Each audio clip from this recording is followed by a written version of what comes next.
जय श्री माता जी। आप सबका स्वागत है आज के इस सामूहिक ध्यान में। श्री माता जी को प्रणाम करेंगे और सामूहिकता में कुंडलिनी चढ़ाकर बंधन लेंगे।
तीन महामंत्रा श्री गणेश मंत्र।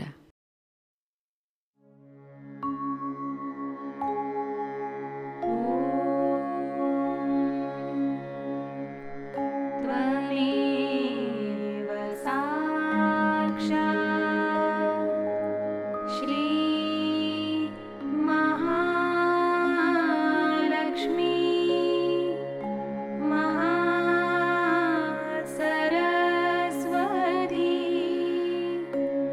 मा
चित्त केंद्रित करेंगे अपने सहस्त्रार पर।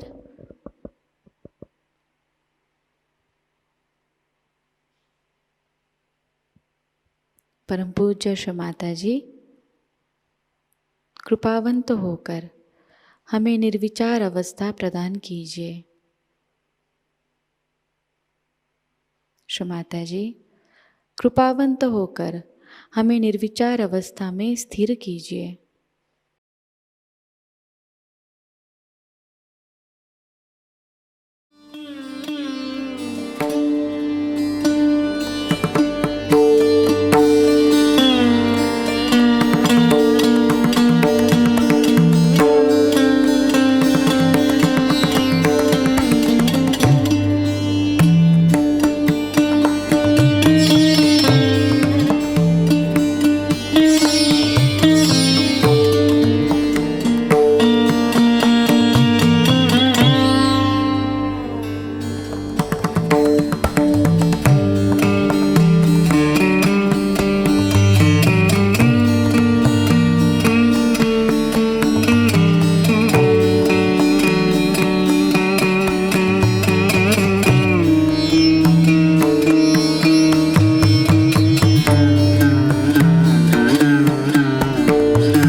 इसी अवस्था में स्थिर होकर हम श्री माता जी की अमृतवाणी को ग्रहण करेंगे।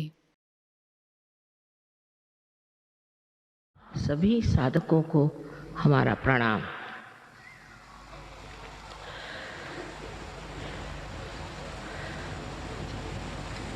इस कलयुग में मनुष्य जीवन की अनेक समस्याओं के कारण विचलित हो गया और घबरा रहा। कलयुग में जितने सत्य को खोजने वाले हैं उतने पहले कभी नहीं हुए। और यही समय है जब कि आपको सत्य मिलने वाला है। लेकिन ये समझ लेना चाहिए कि हम कौन से सत्य को खोज रहे हैं, क्या खोज रहे हैं। नहीं तो किसी भी चीज़ के पीछे हम लग करके ये सोचने लग जाते हैं कि यही सत्य है। इसका कारण ये है कि हमें अभी तक केवल सत्य, एब्सोल्यूट ट्रूथ मालूम है। कोई सोचता है कि ये अच्छा है, कोई सोचता है वो अच्छा है, कोई सोचता है कि जीवन और ही तरह से बिताना चाहिए। तो विक्षुब्ध सारी मन की भावना और भ्रांति में इंसान घूम रहा। इस संभ्रांत स्थिति में उसको समझ में नहीं आता है कि आखिर क्या कारण है जो मेरे अंदर शांति नहीं। मैं शांति को किस तरह से अपने अंदर प्रस्थापित करूं। मैं ही अपने साथ लड़ रहा हूं, झगड़ रहा हूं, कुछ समझ में नहीं आता। यही कलयुग की विशेषता है और इसी कारण इस कलयुग में ही मनुष्य खोजेगा। पहले इस तरह की संभ्रांत स्थिति नहीं थी। मनुष्य अपने मानवता से ही प्रसन्न था। अब आप इस मानव स्थिति में आ गए।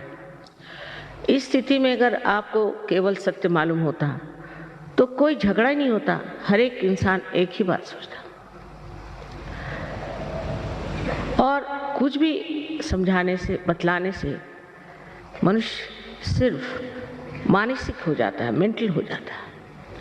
पढ़ पढ़ के भी मानसिक हो जाता है और उसमें कोई शांति नहीं मिलती, उसमें कोई आराम नहीं मिलता, उसमें कोई चैन नहीं आता।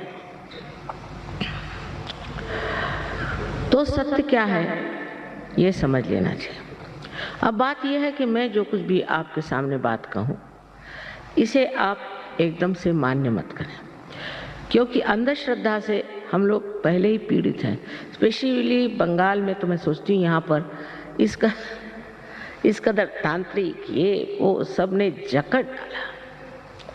और जब हम देखते हैं कि जो धर्म के नाम पे भी बहुत बोलते हैं और चलते हैं वो भी पीड़ित हैं, वो भी बीमार हैं, उनको भी ये तकलीफ़ है, वो तकलीफ़ है, और वो भी आपस में लड़ रहे हैं, झगड़ रहे हैं। इसका मतलब उन्होंने अभी तक सत्य को प्राप्त नहीं किया, सिर्फ उसके बड़े बड़े इश्तहार लगा के रखे।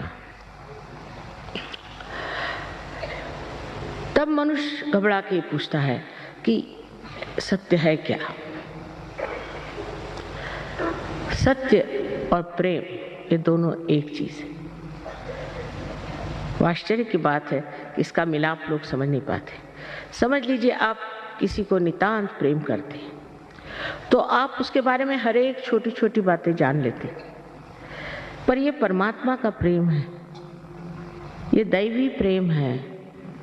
इस प्रेम को सत्य मान लीजिए ऐसा मैं नहीं कहूँगी, पर यह सिद्ध हो सकता है।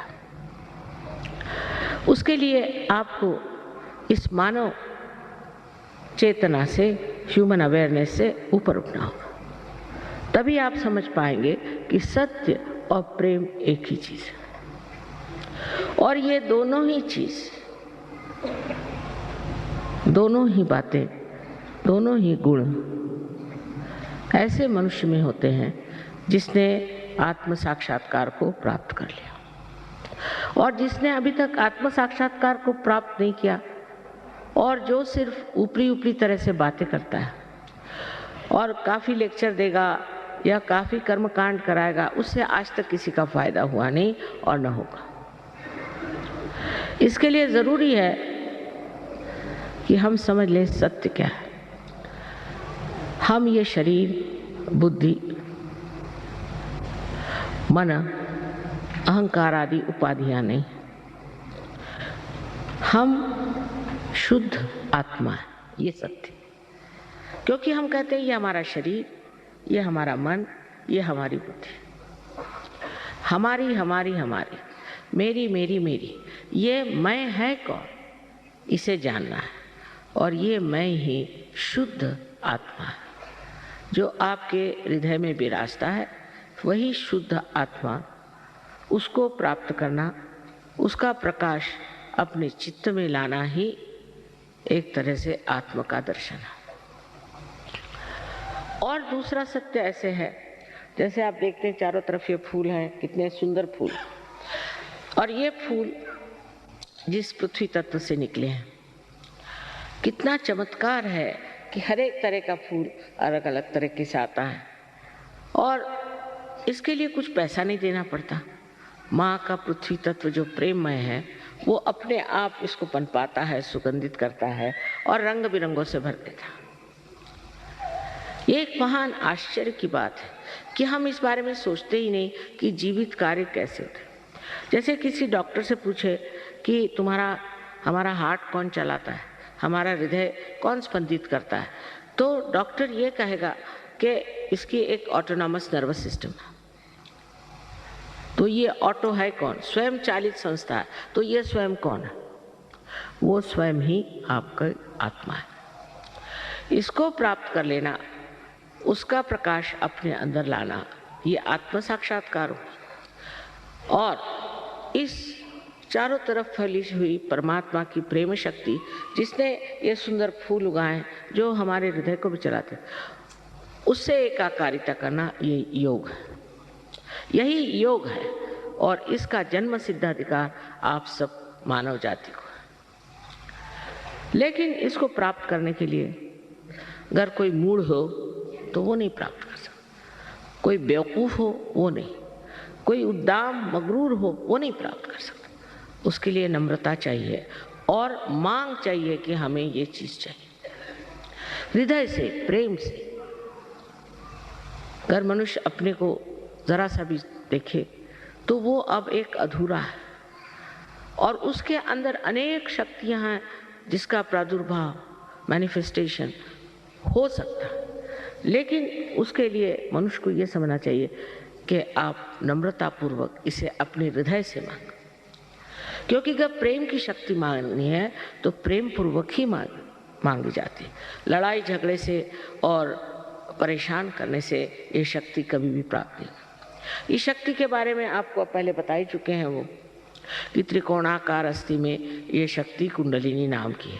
अब ये कोई नई बात मैं नहीं कह रही हूँ, हमारे शास्त्रों में छठी, समझ लीजिए छठी शताब्दी, जबकि शंकराचार्य है उन्होंने इस पर बात की, लेकिन 13,000 वर्ष पूर्व मार्कंडेय ने कुंडलिनी की बात की, पर सब संस्कृत भाषा। इसलिए 12वीं शताब्दी में ज्ञानेश्वर जी ने इसकी बात की है, जब उन्होंने ज्ञानेश्वरी लिखी जो कि गीता पर टीका थी। उसमें छठे अध्याय में उन्होंने लिख दिया कि कुंडलिनी शक्ति से आत्म साक्षात्कार घटित होता। तो उस वक़्त के जो धर्म मार्तंड थे उन्होंने कहा नहीं नहीं, ये निषिद्ध है, छठा जो अध्याय है निषिद्ध है, किसी ने पढ़ा नहीं लिखा नहीं। इस तरह से जो हमारे अंदर निहित छिपी हुई जो शक्ति है जो कि हमें उस स्थिति में पहुंचा सकती है, वो पूर्णतः एक अंधकार में, एक जिसको कहना चाहिए कि अज्ञान में, इग्नोरेंस में छिप गई। फिर हमारे यहाँ एक से एक बुद्धिमान लोग निकले, इंटेलेक्चुअल्स, जिसके लिए कबीर ने कहा है पढ़ी पढ़ी पंडित मूर्ख भय। पहले मैं सोचती थी कि पढ़ पढ़ के पंडित मूर्ख कैसे हो जाएंगे, ऐसे कैसे हो सकता, लेकिन मुझे बहुत मिले ऐसे। उनसे बात करने से पहले वही बोले जाते थे और क्या बोलते थे भगवान जाने, ये किताब में लिखा, वो किताब में लिखा। मैंने कहा आपकी किताब में क्या लिखा है वो बताइए। तो हम अपने से अनभिज्ञ, अपने से अपरिचित, दूसरों ही की बातें अपने खोपड़ी में भर लेते हैं। ये तो इंटेलेक्चुअल साइड हो गई, और दूसरी हो गई भक्ति की साइड। तो उसमें भी एक तरह का नशा, एक तरह का नशा है, चेतना नहीं। दोनों चीज में एक तरह से वास्तविकता से दूर, असलियत से परे, रियलिटी से बिल्कुल दूर हम खड़े हुए। अब आपको एक उदाहरण देंगे। आपके यहाँ हरे रामा हरे कृष्णा का बड़ा जोर चल रहा, लेकिन शिकागो में मैं गई थी तो वहाँ शिकागो में उनके अब जो गुरु हैं वो आए, तो वो बिल्कुल पतली धोती पहन के और ऊपर एक बनियान पहन के आ रही थी। ठंड थी कि मैं तो शॉल में भी ठिठुर रही थी और वो भी ठिठुर रहे थे। मुझे मिलने आए, मैंने कहा ये आप क्या पहन रहे हो, ये ऐसी पतली धोती क्यों पहने हो भाई, इतनी ठंड है, मैं तो माँ हूँ ना। तो दुख लगा कि ये बेचारा धोती क्यों पहने। सो कहने लगे कि भाई बात यह है कि मेरे गुरु ने कहा कि आपको धोती पहने चाहिए तभी आपका मोक्ष होगा। मैंने कहा अच्छा। हमारे भारतवर्ष में 80% लोग धोती पहनते, बंगाल में तो और भी ज़्यादा। और इन सबका अगर मोक्ष होने वाला है तो तुमको स्थान कहाँ मिलेगा। फिर उसने बाल सब मुंडाए हुए थे बेचारे ने और एक चोटी रखी हुई थी। सो मैंने कहा ये बाल क्यों मुंडा लिए। कहले गुरु ने कहा जब तक बाल नहीं मुंडाओगे तब तक तुम्हारा मोक्ष नहीं हो सकता। उस पर कबीर ने एक बड़ा सुंदर कहा है कि बाल मुंडाने से आप स्वर्ग में जा सकते हैं, तो जिस मेंढे के हर साल 2 बार बाल मुंडाए जाते वो आपसे पहले पहुंच जाएगा। और वो इसको मानते हैं बड़े श्रद्धापूर्ण रीति से, और मुझसे नाराज हो गए कि आपके मैं गुरु के विरोध में बोल रहे हूँ। नहीं, मैंने कहा मैं तो माँ हूँ ना, तो इसलिए पूछ रही हूँ कि भाई ये अपनी दुर्दशा क्यों बनाए। फिर दूसरी बात समझने की है कि उपवास करो, ये नहीं खाओ, वो नहीं खाओ, उपवास करो, सर के बल खड़े हो जाओ, ये करो। कहने काय के लिए, मोक्ष प्राप्ति के लिए। घर परमात्मा आपके पिता स्वरूप प्रेम स्वरूप है, तो कौन पिता चाहेगा कि अपना बच्चा सर मुड़ा के पतली सी धोती पहन करके सर के बल खड़ा हो जाए अपने पिता से मिलने के लिए? बताइए कितनी अजीब सी बात है। कोई पिता चाहेगा कि अपना बच्चा भूखा मरे। और माँ को तो अगर सजा देना तो खाना बच्चे बंद कर देते, हम खाना नहीं खाएंगे, हो गया, माँ खत्म। कुछ भी गुस्सा आएगा उनका खत्म हो जाता। आप तो माँ को बहुत अच्छे से जानते। तो कौन ऐसा विचित्र तरह का आलम्बन है जिससे आप इस मोक्ष को प्राप्त हो सकते? आप जब मनुष्य हुए तो आपने कितना पैसा खर्च किया? आप कौन से तांत्रिक के पास गए थे कि गुरु के पास गए थे, कुछ किया था? आप मनुष्य तो हो ही गए ना। तो कोई ना कोई ऐसी अंदर शक्ति है जिसे मैं प्रेम की शक्ति कहती हूँ, जिसको कि रिडम्पशन की शक्ति कहते हैं, जिससे मनुष्य का उत्थान होता है, जिससे आज आप मनुष्य स्वरूप हो गए। अब अगर ये आपके अंदर शक्ति है, समझ लीजिए, अगर है तो उसका उत्थान क्यों न किया जाए?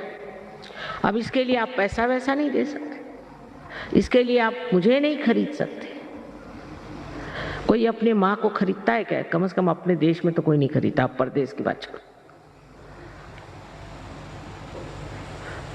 तो इसको पाने की चीज क्या है? ये भी आपकी अपनी व्यक्तिगत अपनी आपकी माँ है, हर एक की। और आपके अंदर जो भी कुछ है, आपका भूतकाल, आपका भविष्यकाल, आपका सब कुछ इसमें टेप रिकॉर्ड के जैसे भरा हुआ, और वो जानते।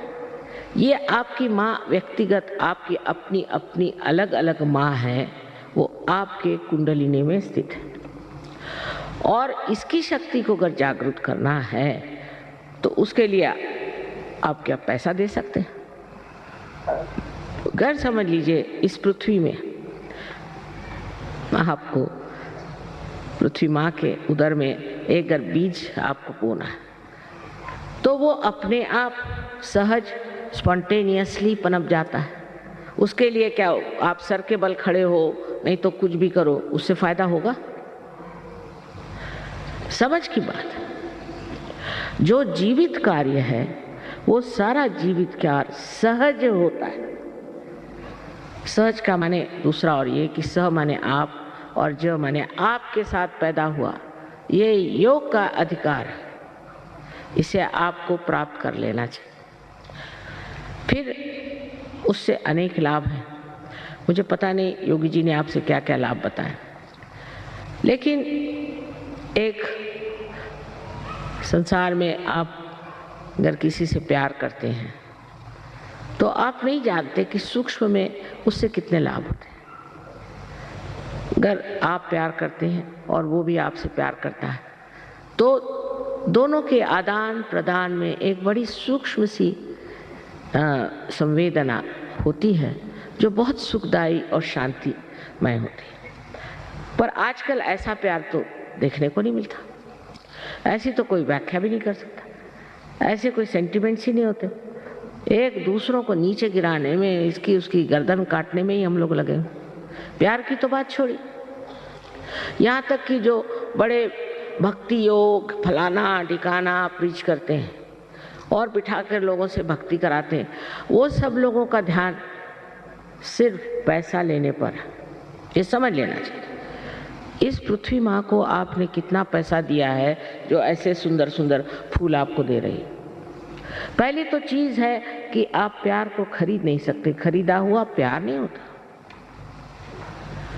और प्यार की महिमा आप तभी जान सकते हैं जब आप इस महान चैतन्य के प्यार में डूब जाए। आपकी बारीक बारीक चीज भी वो देखता है और संभालता है। जैसे आज की बात बताएं कि नागपुर में बहुत अच्छे गाने वाले हैं, बजाने वाले हैं, तो मैंने कहा कि न जाने उनको बुला लें तो अच्छा रहेगा यहाँ पर, क्योंकि बंगालियों का गाना तो बंगालियों ने सुना ही है, दूसरा कोई सुनाए तो अच्छा रहे। और देखिए सवेरे पहुँच गए वो अपने आप से। मैंने कहा आप कैसे आए? तो कल दुर्गापुर में हमारा प्रोग्राम है, वहाँ हमें जाना था तो हम आ गए। सहज में ऐसी बातें होती हैं कि चमत्कार पे चमत्कार हो रहा है। आपको मैं बताऊंगी तो आपको विश्वास नहीं कि चमत्कार जिसको हम कहते हैं वो चमत्कार नहीं है, क्योंकि यह परमात्मा का क्या है, उसमें क्या चमत्कार हो सकता, वही स्वयं चमत्कार है। हमारी दादी जी एक किस्सा सुनाती थी बहुत मजेदार, कि एक इंसान परमात्मा को मिलने चला तो उसको रास्ते में एक आदमी था, वो सर के बल खड़ा था। वो कह रहा था, भाई मैं तब से सर के बल खड़ा हूँ, मुझे भगवान कब दर्शन देंगे, तो ज़रा भगवान से जाके कहो कि ज़रा जल्दी दर्शन दे। तो ये गए, रास्ते में दूसरा एक बिल्कुल पड़ा होता रास्ते के किनारे, तो उसने कहा कि भाई भगवान ने आज मेरे खाने की व्यवस्था नहीं करी, उनसे ज़रा कह देना मेरे खाने की व्यवस्था रखे। पंखा चला तो पंखा भी चला दे।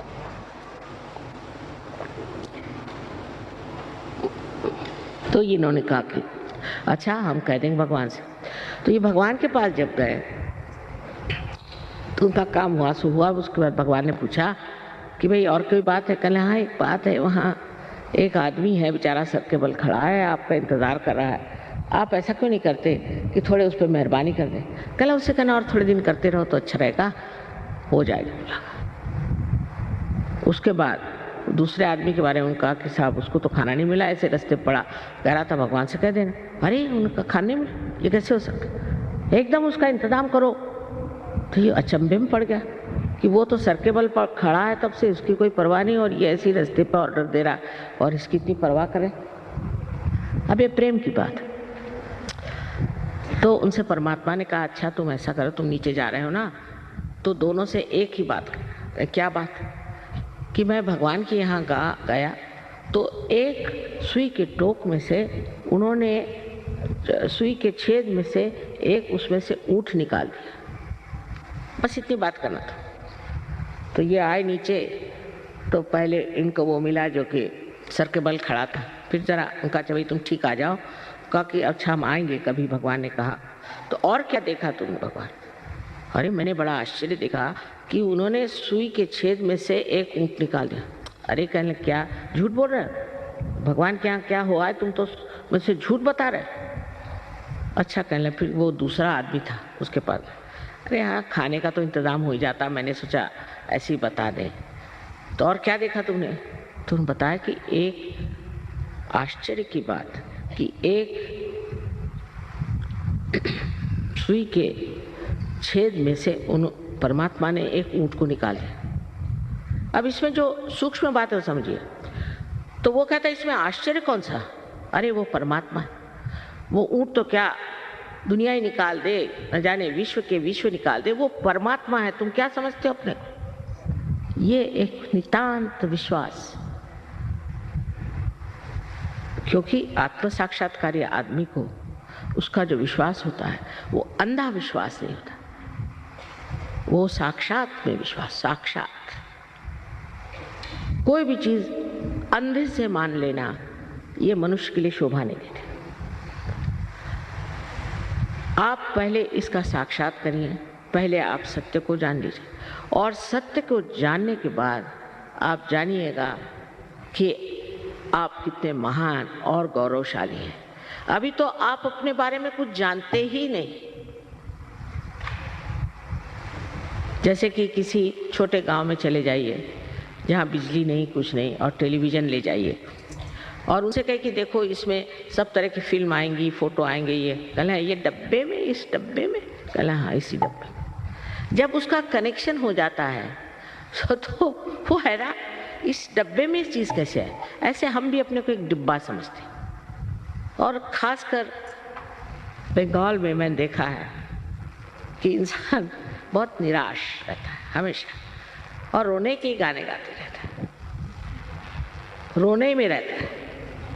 अब दिन बदल गए, ये समझना चाहिए कि नया समय आ गया।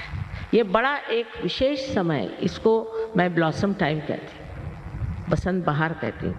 लेकिन बहुत से लोग इतने निराश हो गए इतने निराशा में फंसे हुए हैं कि वो समझ ही नहीं सकते कि इस निराशा के बाद एक बड़ी भारी सुबह होने जा रही जो सारे दुनिया में छा जाएगी, और वो आज का समय है। लेकिन सहयोग में एक ही बस बात है कि आत्म साक्षात्कार हो जाएगा, कुंडलिनी का जागरण हो जाएगा, सब कुछ हो जाएगा, लेकिन उसके बाद आपको इसको बहुत पल्लवित करना है, बढ़ाना है, वृक्ष बनना है। यही लोग कम हो जाते हैं। जैसे अभी मेरे लेक्चर में इतने लोग आए, पिछली मर्तबा से कम आए, क्योंकि इसमें कुछ ना कुछ बनना होता है। ये नहीं कि मैं सहयोगी हूँ, नहीं। सहयोगी का मतलब ये कि आपके अंदर क्या क्या शक्तियाँ जागृत हुई। सबसे तो पहले आपको वो स्थिति मिलती जिसे हम लोग निर्विचार समाधि कहते हैं। विचार हमारे अंदर आते हैं और जाते हैं, भूतकाल से भविष्य काल तक हम सोचते रहते हैं, पर वर्तमान को हम नहीं जानते, और वर्तमान असलियत है। तो विचार उठे नीचे गए, फिर विचार उठे नीचे गए, उसके बीच में एक जगह है जिसे विलंब कहते हैं, पॉज। वो विलंब को हम नहीं पकड़ पाते जहाँ वर्तमान है। या तो आगे की बात सोचते हैं, पीछे की, जैसे अभी जिनको जाना है वापस सोच रहे होंगे कि अब ट्रैम मिलेगी नहीं, बस मिलेगी कि नहीं, ये है नहीं, वो नहीं है। या तो पिछली बातें सोचते रहें।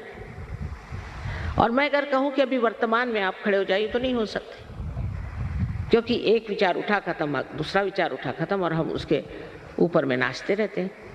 लेकिन जब कुंडलिनी जागृत होती है तो ये विचार लंबाकृत हो जाते हैं, ऐसे रिलैक्स हो जाते हैं, लंबाकृत, और उसके बीच में जो जगह बन जाती है और वर्तमान में आप खड़े हो जाते हैं। और जब आपका चित्त वर्तमान में होता है तो आप कुछ नहीं सोचते, निर्विचार, और निर्विचार में आनंद झरने लग जाता है। अब जैसे यहाँ एक बड़ा सुंदर कारपेट है, एक उदाहरण के लिए, तो मैं कहूँगी भाई कितना सुंदर है, अब मैं करिए, मेरा है तो मेरे लिए सर दर्द हो जाएगा कि भाई खराब ना हो जाए, ये नहीं वो नहीं, इंश्योर करो, सब जो होते हैं प्रॉब्लम्स कोई चीज़ पाने की,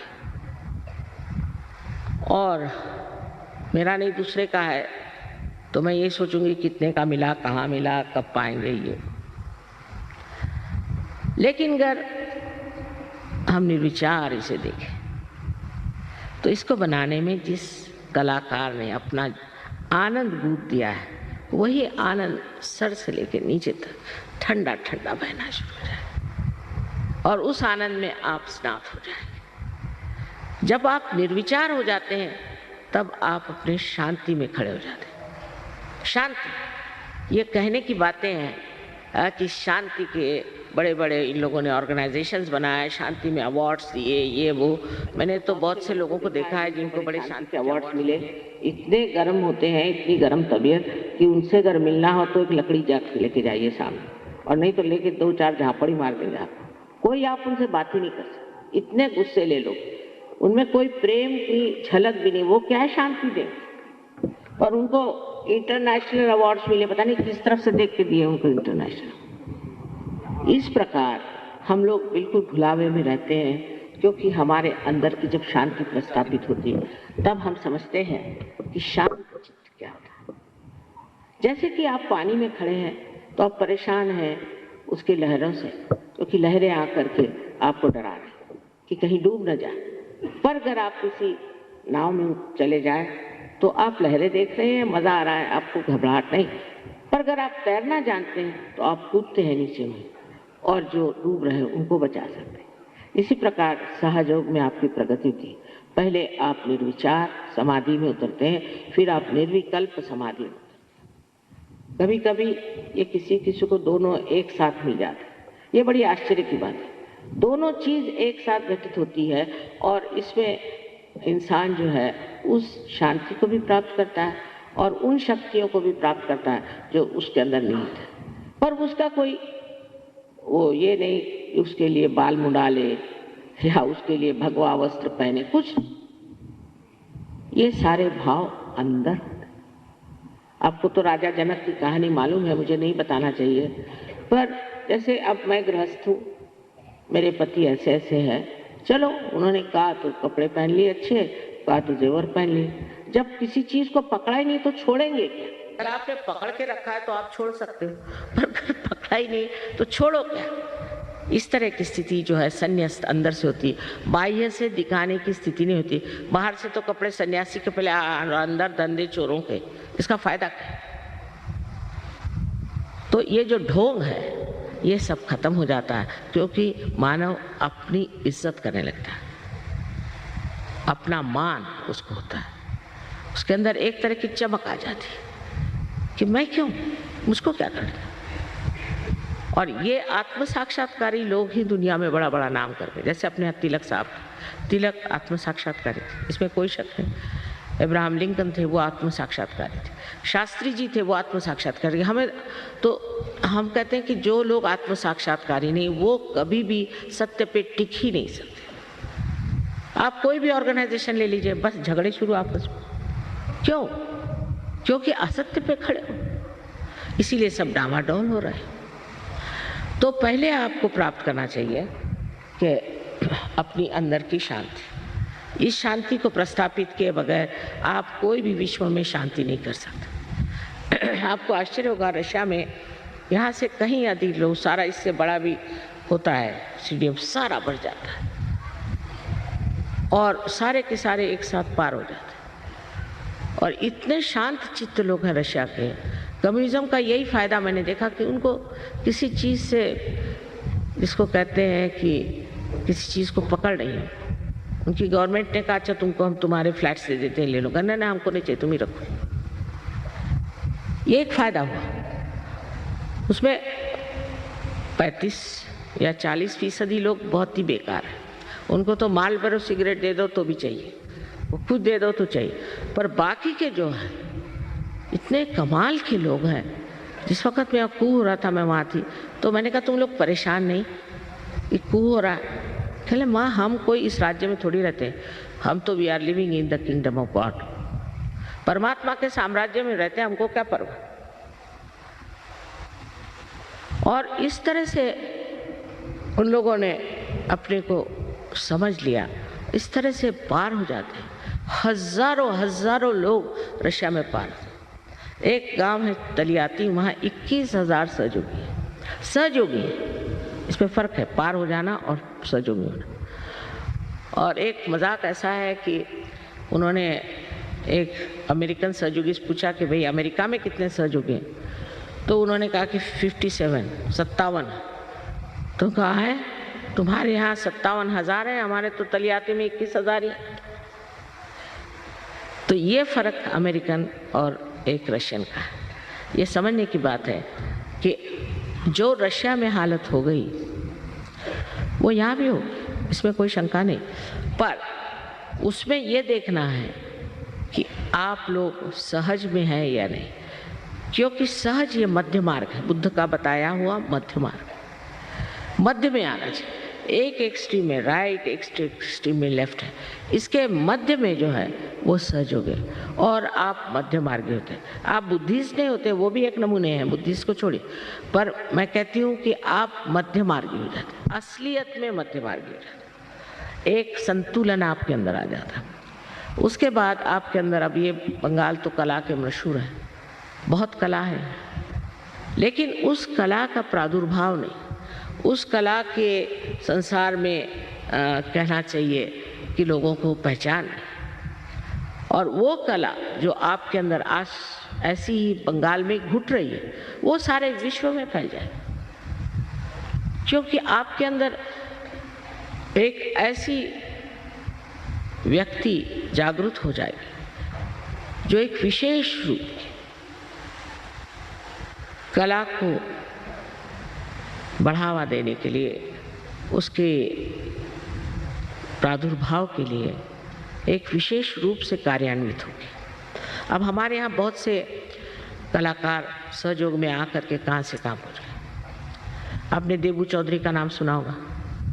उनके हाथ में क्रैम्प्स होते थे, पहले बजा नहीं पाते थे, सहयोग में आते, आज कहाँ से कहाँ पहुँच गए। अमजद अली, उनसे पूछा, सिफात हुसैन कहाँ, इतने लोग हैं जो कि सहयोग में आने के बाद ही पनप गए। सुष्मिता सेन भी सहयोगिनी है। इसका जो अंदर से ये माँ की लालच बच्चों को देने की कि जैसे अगर आपको कोई बात कहनी है तो चॉकलेट में घुसा के दे दो तो दिमाग में आती। तो पहले तो कला, पर दूसरी बात जो बंगाल की खास है वो है प्रेम। मेरे ख्याल से दुनिया में सबसे श्रेष्ठ लेखक बंगाल में हुए शरद चंद्र, उनसे बढ़ के कोई लेखक नहीं, जिन्होंने कि इतना प्यार को समझा, इतना बारीक बारीक संवेदना उन्होंने लिखी। उस प्यार की शक्ति जो अपने अंदर थोड़ी सी भी पनप रही है, उसका जो विश्व रूप है उसे आप प्राप्त करते हैं। हमारे यहाँ जैसे कि कविता है, रविंद्र बाबू ने ये विजन देखा था कि भारत के शोर पे, भारत के किनारे ऐसी ऐसी लोग आएंगे। ये सब हो रहा है, गणपतिपुरे करके एक जगह है, वहाँ पर ये सब हो रहा है। जो उन्होंने कहा था वो साकार हो। लेकिन इन लोगों को ये 70 देशों से आते, मैंने कभी लड़ते नहीं देखा, झगड़ते नहीं देखा, कोई गंदी बात बोलते नहीं देखा, और निरीक्षक। मैंने कहा भाई यहाँ बड़ा तुम लोगों को, अब ये लोग सब रईस करके भी हैं, काफ़ी आराम से रहते हैं, कि बे आराम ही है तुमको। तो कहले नहीं माँ, हमें तो आत्मा का आराम चाहिए, वो हम यहाँ प्राप्त करें। हम तो आत्मा के आराम के लिए, शरीर का आराम क्या था, कैसे भी सो लेंगे, कैसे भी रह लेंगे, एकदम मस्त अवधूत बने हुए। अब बताइए कि फॉरेन के लोग, इंग्लैंड में जो पहला हमारा ये हुआ, मुठभेड़ हुई, तो 7 ड्रग एडिक्ट्स के साथ 7। अब पढ़े लिखे, कोई प्रिंसिपल यहाँ का तो कोई प्रोफेसर वहाँ का, सब कैम्ब्रिज और ऑक्सफोर्ड के लोग 7, और उनसे जूझते जूझते 4 साल लग गए। एक तो खोपड़ी में सब भरा हुआ, कैम्ब्रिज, ऑक्सफोर्ड, और दूसरे ड्रग लेना, शराब पीना और अनैतिकता, सब चीज़। पर कुंडलिनी के जागरण से जैसे कोई 7 पिलर्स खड़े हो गए, इस तरह से वो लोग इंग्लैंड में खड़े। इंग्लैंड जैसे देश में, जो कि बहुत ही ज़्यादा अपने को बहुत अक्लमंद समझते हैं, वहाँ पर भी आप सोचिए इससे ज़्यादा लोग आते हैं प्रोग्राम, इससे बहुत ज़्यादा।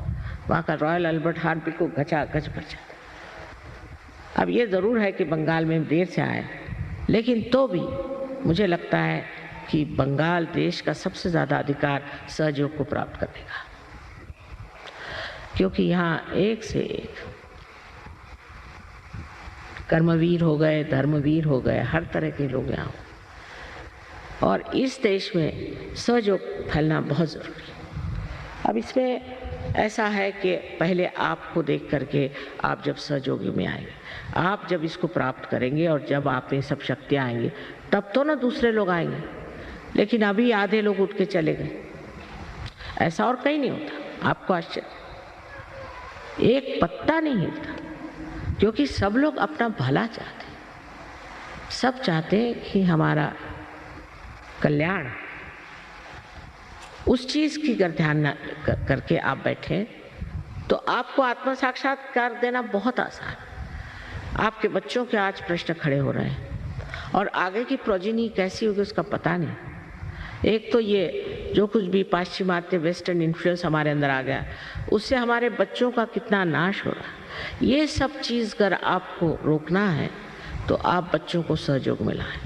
उसमें बस यही बात है कि जैसे कोई कहे कि मेरे हाथ में एक सांप है, अब मैं हठी हूँ, और कहे कि आपके हाथ में सांप, तो मैं कहूँगी नहीं, ये तो सांप नहीं है, ये तो डोर है। जिद करूँगी, पर जैसे ही कोई प्रकाश आ जाएगा उस सांप को मैं छोड़ दूँ। इसी प्रकार सहयोग में जब मनुष्य आता है तो आत्मा के प्रकाश में जो कुछ चीज़ हमारी नाशवंत है, डिस्ट्रक्टिव है, उसको एकदम छोड़ देता है, एकदम।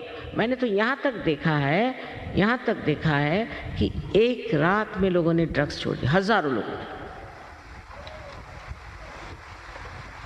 लेकिन हमारे यहाँ जो प्रश्न है वो ये कि हम में बहुत से ऐसे संस्कार हैं जो गलत है। पहले तो संस्कार हमारे कर्मकांडों के, फिर दुनिया भर के झूठे गुरु लोग। पहले दिन मैं आई थी जब यहाँ पहला प्रोग्राम हुआ तो हॉल में सिर्फ एक आदमी था, आप सोचिए, और बाहर एक तांत्रिक अपने को मार रहा था हंटर से, वहाँ हजारों लोग खड़े थे। मैंने कहा बाबा इस बंगाल को नमस्कार। पता नहीं क्या हुआ, वो तांत्रिक के पीछे लगा। फिर जिसको पूछे मैं दीक्षित हूँ, हर एक आदमी दुखित है ये नहीं कोई कहता, पर दीक्षित।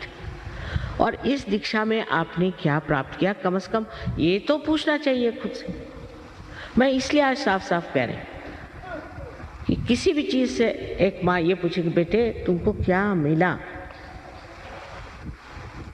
तुमने क्या प्राप्त किया, तुम दीक्षित हो गए, कुछ मिला तुमको, उससे कुछ लाभ हुआ। सहयोग के लाभ अनेक अनेक अनेक। सबसे तो ये कि जीवन एक चमत्कार हो जाता है। अब सहयोगियों के ऐसा है कि चमत्कार का कोई अंत ही नहीं। ये लोग जब मुझे चिट्ठियां लिखती कि ये चमत्कार हुआ, वो चमत्कार हुआ, मैंने कहा अच्छा हुआ होगा भाई, रहने दो, क्योंकि उसको लिखने के लिए भी और पढ़ने के लिए भी टाइम होना चाहिए। सारा जीवन जो है इतना आनंदमय हो जाता है और आप आनंद के बिल्कुल सागर में डूब जाते हैं। एक तो आप शांति में आ जाते हैं और जो आपकी शक्ति है वो प्रेम की शक्ति। प्रेम की शक्ति में थकान नहीं होती। अभी हमारी उम्र 72 साल की हो गई और हम रोज ही मेहनत कर रहे हैं। परसों ही नेपाल में 20,000 लोग थे नेपाल में, फिर आज आप लोगों के सामने आ गए और हमें थकान नहीं। उसकी वजह क्या कि प्यार करते वक्त कोई थकान होती है? अरे ये प्रेम की शक्ति है, इसमें इंसान को थकान है, आनंद आता है। बस आनंद में ही विभोर इंसान रहता है। आज ही एक कैंसर पेशेंट ठीक हो गया सहयोग से, लेकिन हम इसको अनाउंस नहीं करते। ये तो रोजमर्रा का धंधा है, रोजमर्रा, लेकिन इसको अनाउंस इसलिए नहीं करते कि सारे कैंसर पेशेंट ही मेरे खोपड़ी पे आ जाए। पहले आपको ही सहयोग का हम बना देते हैं सहयोगी, तो आप ही ठीक कर सकते हैं। सबको मैं थोड़ी ठीक करती हूँ, सहयोगी ठीक कर रहे हैं हर जगह, सहयोगी मेहनत कर रहे हैं और बड़ा आनंद आता है। इसमें कोई मिशन नहीं है, कुछ नहीं है, ना हमारा कोई ऑर्गेनाइजेशन है। आप आश्चर्य करेंगे कि हमारा कोई ऑर्गेनाइजेशन नहीं, कोई मेंबरशिप नहीं। जो सहयोग में आ गया वो जैसे समुद्र में उतर गया, फिर उसको क्या सर्टिफिकेट दें या उस पर कौन सा ब्रांड लगाना है। ये चीज़ आप सबको घटित हो सकती, सब आप प्राप्त कर सकते, सिर्फ आपको हृदय से ये मांगना चाहिए। अब इसके लाभ कितने हैं अगर शुरुआत से आखिर तक बताएं तो कठिन है, पर पहला लाभ तो ये है कि आपके अंदर अबोधिता, इनोसेंस जागृत हो जाता है। अब लोग कहेंगे कि इनोसेंट आदमी को कोई ठगता है, सहयोग कोई ठग नहीं सकता। उसके ऊपर परम चैतन्य की छत्र छाया, कोई नहीं ठग सकता। अगर कोशिश करे तो वही ठग जाएगा। वो पूरी तरह से सुरक्षित है, पहली बात। और उसकी स्वयं अपनी आंख जो है एकदम शुद्ध हो जाती। ईसा मसीह ने कहा thou shall not have adulterous eyes, इतना सूक्ष्म बोले।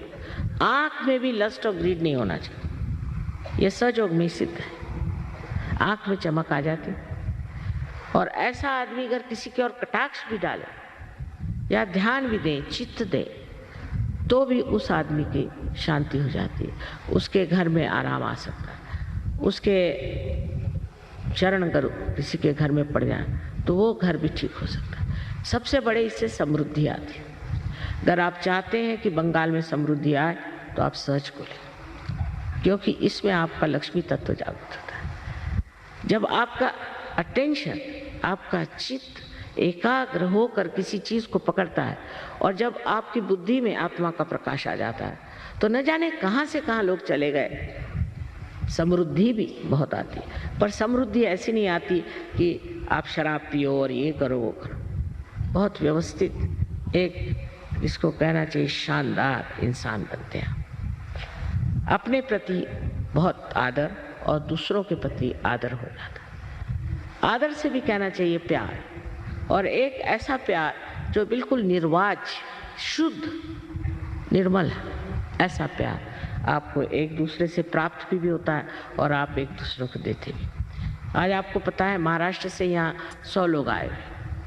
महाराष्ट्र से 100 लोग यहाँ बैठे हुए हैं। इस महाराष्ट्र में बड़ी मेहनत करी मैंने, लेकिन संतों की भूमि है महाराष्ट्र, और इनका सहज की जो बैठक बड़ी जरूरत है। जैसे इनके गाने की बैठक है, वैसे ही इनके सहज की भी बैठक है। वैसे ही बंगाल में भी ऐसे ही लोग यहाँ बड़े कर्मवीर हो गए। अब ज़रूरत है नए आंदोलन की और नए एवोल्यूशन की, जहाँ पर मनुष्य अपने उस स्तर में पहुँच जाए जो उसके लिए साध्य है और जो उसको मिलना ही। इस आधे अधूरे जिंदगी तो अच्छा है, इसे आप प्राप्त करें और करना कुछ नहीं। आपकी सर्जनता, आपकी क्रिएटिविटी इतनी बढ़ जाएगी कि आप खुद समझ नहीं पाएंगे ये कहाँ से आए।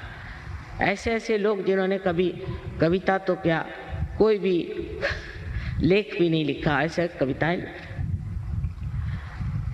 और महादुष्ट लोग भी उनकी शक्लें बदल गई।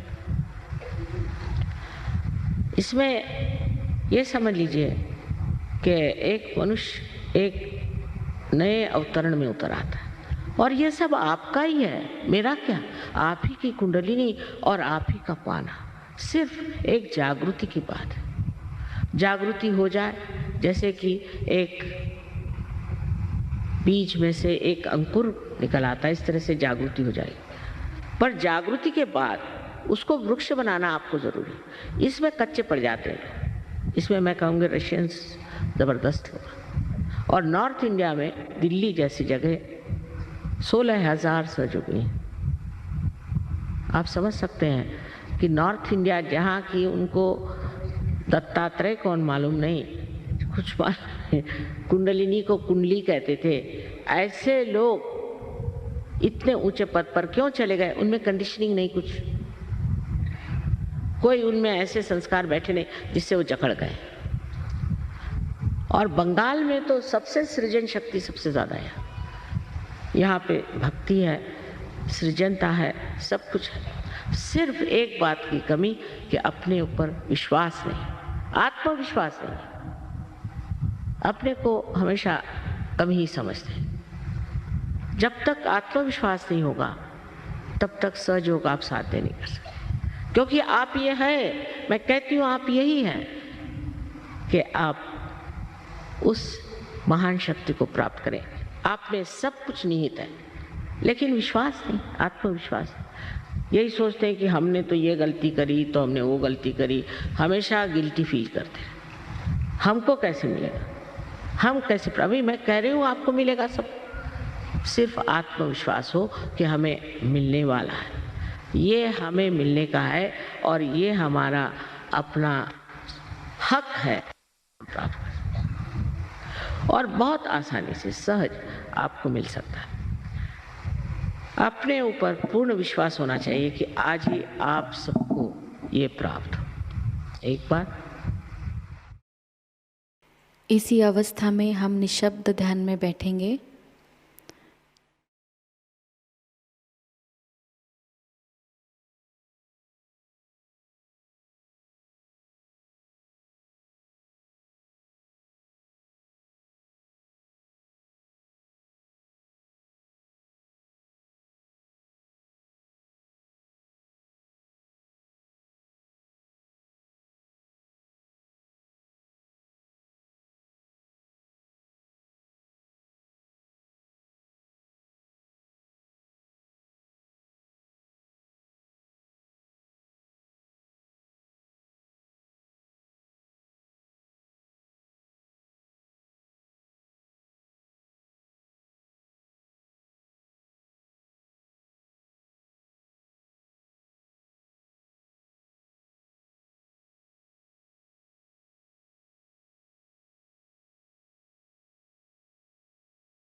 परम पूज्य श्री माता जी, आपकी परम कृपा में अपने निस्वार्थ भाव से, अपने विवेक से हम इस विश्व की सारी समस्याओं को समझें और उन समस्याओं का निराकरण हम पूरी तरह करें। परम पूज्य श्री माता जी, आपकी परम कृपा में हम कभी भी किसी अशुभ और अधार्मिक संस्कृति का, अधार्मिक विचारों का और अधार्मिक लोगों का स्वीकार ना करें। परम पूज्य श्री माता जी, आज का यह सामूहिक ध्यान हम आपके श्री चरणों पर समर्पित करते हैं। कृपावंत होकर हम सबको और इस संपूर्ण विश्व को आशीर्वादित कीजिए। श्री माता जी को प्रणाम करेंगे और सामूहिकता में कुंडलिनी चढ़ाकर बंधन लेंगे।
आज का यह ध्यान सत्र यही संपन्न हुआ। जय श्री माता जी।